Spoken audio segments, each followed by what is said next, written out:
Hey guys, how's it going? Kevin Clear here with a knife video for you. Today we're taking a look at a knife from CRKT. This is another CRKT for 2020. This is the BT Fighter. Now, Brian Ty is the BT, stands for Brian Ty, and this is based on his custom, the Ty Fighter, which is a really, really cool knife. One of my favorite of Brian Ty's knives, and I'm definitely a Brian Ty fan overall. He has a lot of nice stuff out there.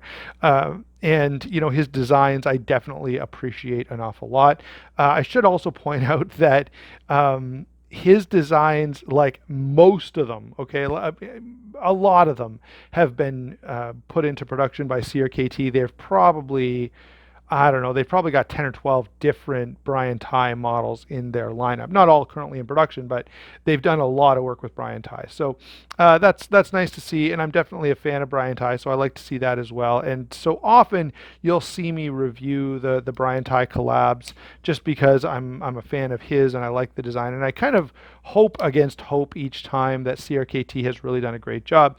And honestly, this one is definitely not their worst effort. There are a couple little things I'd like to see different. Now, I should point out this is the small, so I'll talk about size and weight in 1 second. But my biggest complaint on this is actually the way it fits the hand, and that may be very different on the large. So if I get an opportunity to get my hands on the full size version of this, then I will. I probably will, just to see if maybe the way it fits in hand is different on the large. With that said, size and weight on this guy: 7 inches overall, 2 7/8 on the blade, 4 1/8 on the handle here. 3 inches of grip area and 3.2 ounces. So again, not a large knife, and of course, how does this carry in pocket? Well, yeah, it carries very, very well. That's really not something we need to address on a knife that's under 7 inches most of the time. The reason I usually make a thing out of it is because I'm usually looking at larger knives. So size, weight, and carry, yeah, no problem. Let's move on to the blade. So the blade on this guy, as you can see, is sort of a modified clip point, almost a standard blade shape. Back swedge here, flat ground, stone washed, HCR13 MOV. Not what I would call super thick blade stock here, but a very robust grind. And on the custom and the mid tech, this is going to be much thicker blade stock, and probably it still retains that look with the CRKT. Let's see, what do I think about this blade? It's fine. There's totally decent EDC blade. It's not overly thick behind the edge. It's not overly thick blade stock anyway. So yeah, this is absolutely fine in terms of cutting performance. The thumb stud gets a little bit in the way of the cutting edge, but not all that much. And again, I don't usually care that much about that because I'll just kind of modify slightly the way I'm cutting things. HCR13, again, fine steel. I'm certainly not a fan of it. I'd like to see better steel on a knife at $46, which is what I found for a price point on this. But again, it's not the end of the world, and for most of us as knife users, we're going to be fine with HCR13 MOV, and it does, of course, help to keep the price down. All of that said, it's not my favorite steel. I would have liked to see something better, but it's not really like a big earth-shattering, horrible thing that just makes the knife no good. All right, so yeah, the blade I don't mind on this at all. I will say this about this blade. I like the design of it an awful lot. I find this to be a really, really pretty blade. Could have done with a little less bannering on the side of it, but overall, I find the blade here pretty attractive and pretty functional. Moving on to the action. So this is a button lock, and it's a reasonably well done button lock. Remember, the price point on this is pretty affordable. So with that, you expect, what would you say, less than stellar performance, but CRKT has done a pretty decent job here. So there's a little tick, okay? So I'd hardly call it blade play, but I can feel a little bit of a tick there. Nothing side to side. It is on IKBS bearings, which do work pretty well. It's not really smooth, okay? So I wouldn't, I can feel the bearings rolling around as I move this blade. So it's not what I would call a really smooth action, but it's pretty fast. It's definitely drop shut. It's comfortable. And so, all of those things I do really, really like.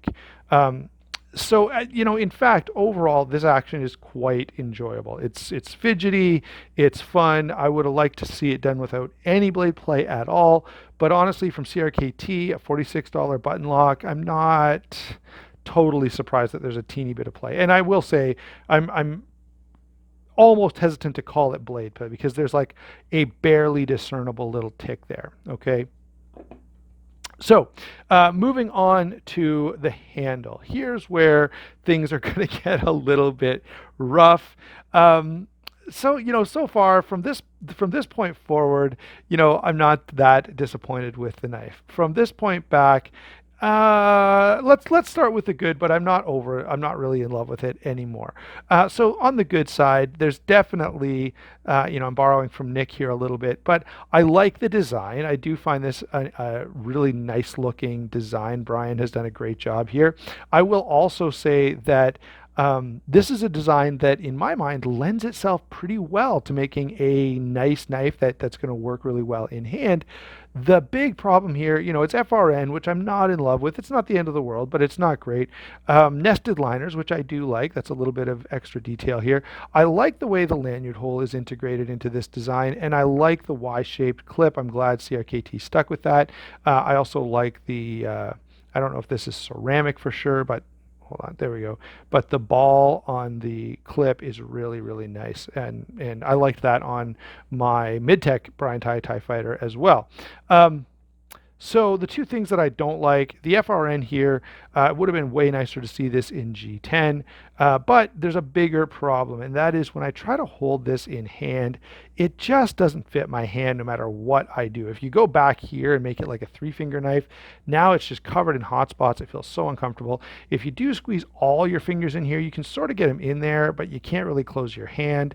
It's just ergonomically very poorly done for a grown man. Now, I will say there's one redeeming quality about this knife, and actually what I'll probably end up doing with this is giving it to my son Joel, and that's because it actually fits his hand really well. Now, he's much younger and much smaller, and so for him it's quite comfortable.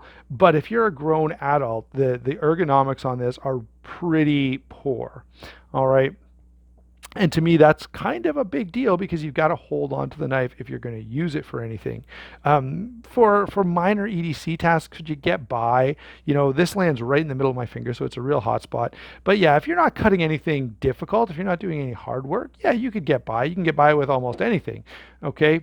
But it's really not all that it could be and all that it should be, given the design. And it's a weird thing, guys. Let me just digress for 1 second. Whenever I get a knife like this that feels that bad in hand, I always think to myself, like, didn't they at some point have to hold on to this knife and be like, I wonder how this feels? And then when someone grabbed it, was like, whoa, yeah, that cannot go out like this. Like, this is not going to work.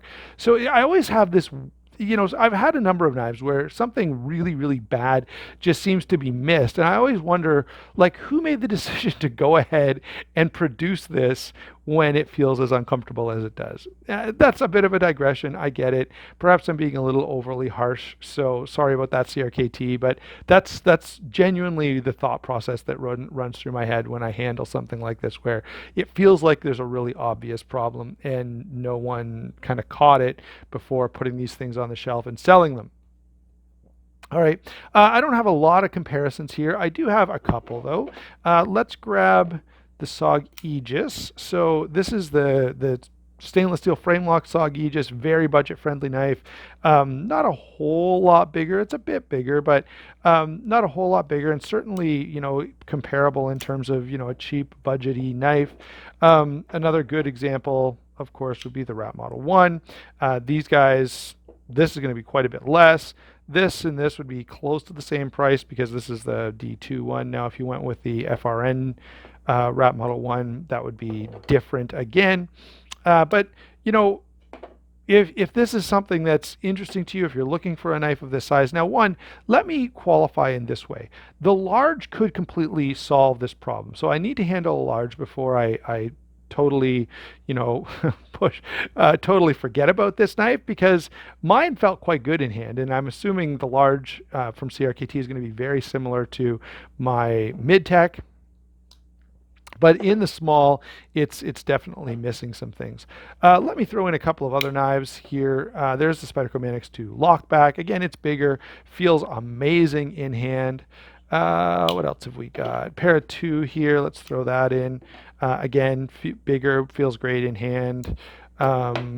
Oh, I've got another CRKT. This one recently reviewed.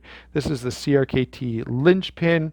And again, I actually like this design quite a bit. There are a couple little hiccups here, but um, I definitely like the lock and I definitely like the design.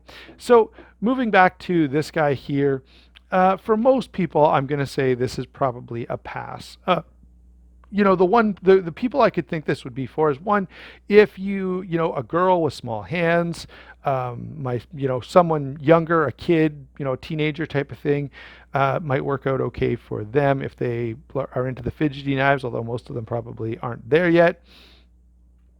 Overall, I would say, yeah, nice design. Okay, not a terrible lockup, reasonably priced, although not a crazy, doorbuster special. Just not good in hand, and so I've got to I've got to take some serious points away for that. Otherwise, I love the fact that they chose to make this knife. I love the way that they did it. The price point is okay, and all I can say is I'll have to reserve judgment fully until I get a large in hand. But the small is definitely a hard pass for me. I just can't feel good about recommending this knife, and I wish I could because I like the design an awful lot. I like Brian, and I like that he does a lot of work with CRKT. So there you go, guys. Don't forget to like and subscribe. Don't forget to use the links down below. That does help the channel a whole lot. We will talk to you soon.